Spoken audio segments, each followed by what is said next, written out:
என் பேர் விஷ்ணு பிரகாஷ். நம்ம இன்னைக்கு வந்து பல்சர் NS 200 BS6 மாடல் பற்றி பார்க்க போகிறோம். இதோட டாப் ஸ்பீட் ரிவ்யூ பார்க்க போகிறோம். அதுக்கு முன்னாடி நம்ம சேனல் நீங்கள் சப்ஸ்கிரைப் பண்ணலன்னா மறக்காமல் சப்ஸ்கிரைப் பண்ணிடுங்க. பக்கத்துலேயே ஒரு பெல் பட்டன் இருக்கும், அதில் ஆல் ஆப்ஷன் கொடுங்க. அப்போ தான் நம்ம போடுற வீடியோஸ்லாம் உங்களுக்கு நோட்டிஃபிகேஷனாக வரும்.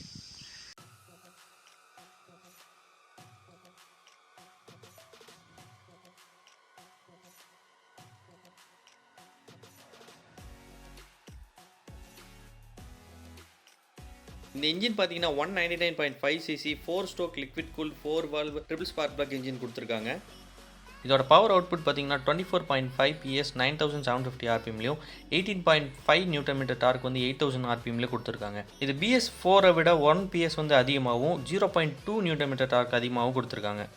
ஃப்ரண்ட் டயர் சைஸ் பார்த்தீங்கன்னா 180 17 இன்ச் கொடுத்துருக்காங்க. 300 mm ஃப்ரண்ட் டிஸ்க் கொடுத்துருக்காங்க. இது 20 mm BS4 விட அதிகமாக இருக்குது. சிங்கிள் சேனல் ABSல வருது இந்த பைக்கு. அதே மாதிரி ரியரில் பார்த்தீங்கன்னா 130 70 17 இன்ச் கொடுத்துருக்காங்க. 230 mm ரியர் டிஸ்க் கொடுத்துருக்காங்க. ஃப்ரண்ட் ஃபோர் பார்த்தீங்கன்னா telescopic with anti friction bush கொடுத்துருக்காங்க. ரியரில் பார்த்தீங்கன்னா அட்ஜஸ்டபிள் நைட்ராஸ் மோனோசாக்ஸ் கொடுத்துருக்காங்க. ஃபியூவல் கெப்பாசிட்டி பார்த்தீங்கன்னா 12 லிட்டர்ஸ் கொடுத்துருக்காங்க. இந்த பைக்கோட மைலேஜ் பார்த்தீங்கன்னா 40 to 45 வந்து நம்ம எக்ஸ்பெக்ட் பண்ணலாம். கிரவுண்ட் கிளியரன்ஸ் பார்த்தீங்கன்னா 168 mm கொடுத்துருக்காங்க. பைக்கோட வெயிட் பார்த்தீங்கன்னா 156 kg கொடுத்துருக்காங்க. இது BS4 விட 2 kg அதிகமாக இருக்குது. ஸ்விட்சஸ் பார்த்தீங்கன்னா BS4லேருந்து BS6க்கு எந்த சேஞ்சஸுமே கொடுக்கல. ஆனால் இந்த ஸ்விட்சஸோட குவாலிட்டி வந்து ரொம்பவே சீப்பாக இருக்குது. இந்த பிளாஸ்டிக்ஸில் நிறைய இடத்துல கேப்ஸ் வெளியே தெரியுது. இந்த பிளாஸ்டிக்கோட குவாலிட்டி ரொம்பவே சீப்பாக கொடுத்துருக்காங்க. அதே மாதிரி BS4லேருந்து BS6க்கு இந்த இன்ஸ்ட்ருமெண்டல் கன்சோலில் வந்து எந்த சேஞ்சஸுமே கொண்டு வரல. அதே மாதிரி தான் இருக்குது. ஆனால் எக்ஸாஸ்ட் நோட் மட்டும் கொஞ்சம் டிஃப்ரெண்ட்டாக இருக்குது BS4லேருந்து BS6க்கு.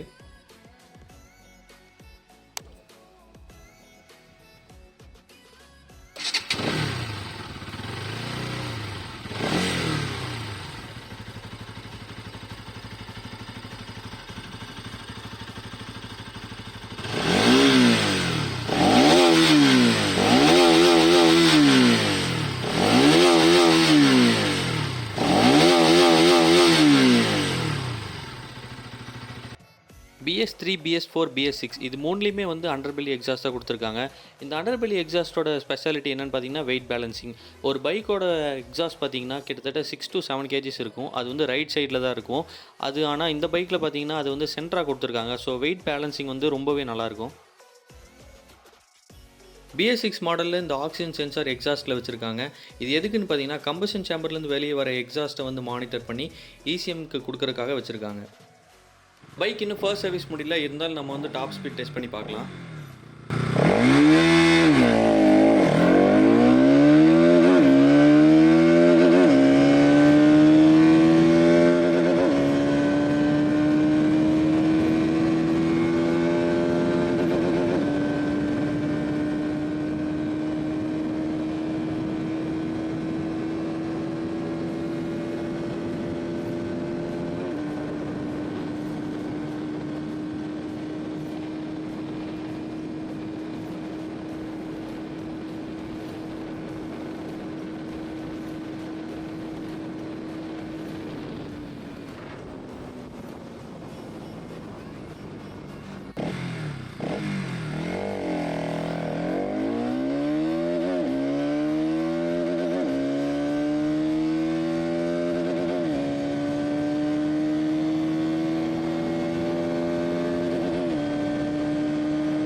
பைக் 140 போது, அதுக்கு மேலே வந்து என்னால் புஷ் பண்ண முடியல. ஏன்னா இந்த பைக் இன்னுமே ஃபர்ஸ்ட் சர்வீஸ் முடியல.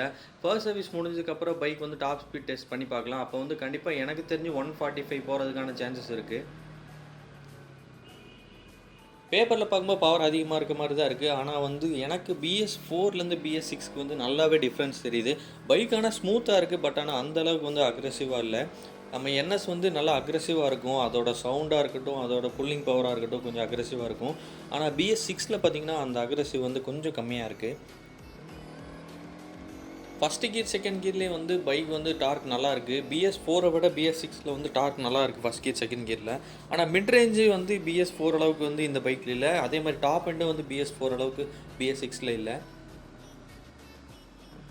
ஹைவேஸில் ஓட்டும்போது கண்டிப்பாக வந்து இந்த விண்ட் பிளாஸ்ட் இருக்கும். இந்த விண்ட் பிளாஸ்ட் இருக்கும்போது பைக் வந்து ஸ்டேபிளாக இருக்கிறது இல்லை. 120க்கு மேலே பார்த்தீங்கன்னா வந்து பைக் வந்து ஸ்டேபிளாக இருக்கிறது இல்லை. கொஞ்சம் கொஞ்சம் வாப்ளிங் இருக்குது. ரொம்ப இல்லை, ஆனால் கொஞ்சம் கொஞ்சம் வாப்ளிங்ஸ் இருக்குது. வைப்ரேஷன்ஸும் வந்து 110க்கு மேலே வந்து கொஞ்சம் வந்து நல்லாவே தெரிய ஆரம்பிக்குது. நம்ம ரெவ் லிமிட் அடிக்கும்போதே வந்து வைப்ரேஷன் நல்லா தெரியுது. BS3க்கும் BS4க்குமே நிறைய டிஃப்ரென்ஸ் இருந்துச்சு. அதே மாதிரி தான் BS4க்கும் BS6க்குமே நிறைய டிஃப்ரென்ஸ் இருக்குது.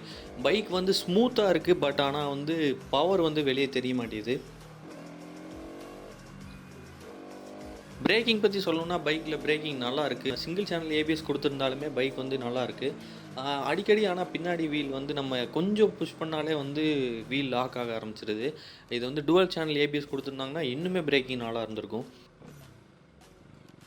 நேக்டு பைக் கேட்டகரிஸில் வந்து நம்ம பெருசாக வந்து ஏரோடைனமிக்ஸ்லாம் வந்து எதிர்பார்க்க முடியாது. ஏன்னா ஃபேரிங் இல்லாதனால வந்து ஏரோடைனமிக்ஸ் அந்தளவுக்கு இருக்காது. இந்த பைக்கோட டிஸ்அட்வான்டேஜ் என்னென்னு பார்த்தீங்கன்னா ஸ்லிப்பர் கிளச் சொல்லலாம். இந்த மற்ற பைக்லலாம் வந்து ஸ்லிப்பர் கிளச் கொடுத்துட்ருக்காங்க மற்ற கம்பெனிலலாம். ஆனால் இந்த பைக்கில் வந்து ஸ்லிப்பர் கிளச் இல்லாதனால வந்து மற்ற பைக்கை கம்பேர் பண்ணும்போது அது ஒரு மைனஸாக தெரியுது. இந்த பைக்கில் 110 வந்து ஈஸியான க்ரூசிங் ஸ்பீடாக இருக்குது. நம்ம 120க்கு மேலே போகணுன்னா கண்டிப்பாக வைப்ரேஷன்ஸ் தெரியுது. ஸோ நம்ம ஈஸியாக க்ரூஸ் பண்ணோன்னா 110ல் வந்து போயிட்டே இருக்கலாம். இந்த பைக் எடுக்கலாமா வேண்டாமான்னு கேட்டிங்கன்னா கண்டிப்பாக போகலாம். ஏன்னா இந்த ரேட்டுக்கு வந்து இந்த பெர்ஃபார்மன்ஸ் கொடுக்குற பைக் வந்துட்டு NS மட்டும்தான் இருக்குது. உங்களுக்கு இந்த மாதிரி எந்த பைக் வந்து டாப் ஸ்பீட் டெஸ்ட்டும் ரிவ்யூ பண்ணணும்னு நினைக்கிறீங்களோ அதை வந்து கமெண்ட் செக்ஷனில் சொல்லுங்கள். நம்ம அந்த பைக்கை வந்து டாப் ஸ்பீட் டெஸ்ட்டும் ரிவ்யூ பண்ணலாம். இந்த வீடியோ உங்களுக்கு பிடிச்சிருந்தால் மறக்காமல் லைக் பண்ணுங்கள், ஷேர் பண்ணுங்கள், கமெண்ட் பண்ணுங்கள். மறக்காமல் நம்ம சேனலுக்கு வந்து சப்ஸ்கிரைப் பண்ணுங்கள். உங்கள் ஃப்ரெண்ட்ஸுக்கும் நம்ம சேனலை பற்றி சஜஸ்ட் பண்ணுங்கள். அவங்களே வந்து சப்ஸ்கிரைப் பண்ண சொல்லுங்கள். இதே மாதிரி ஒரு வீடியோவில் நான் உங்களை சந்திக்கிறேன். பாய்.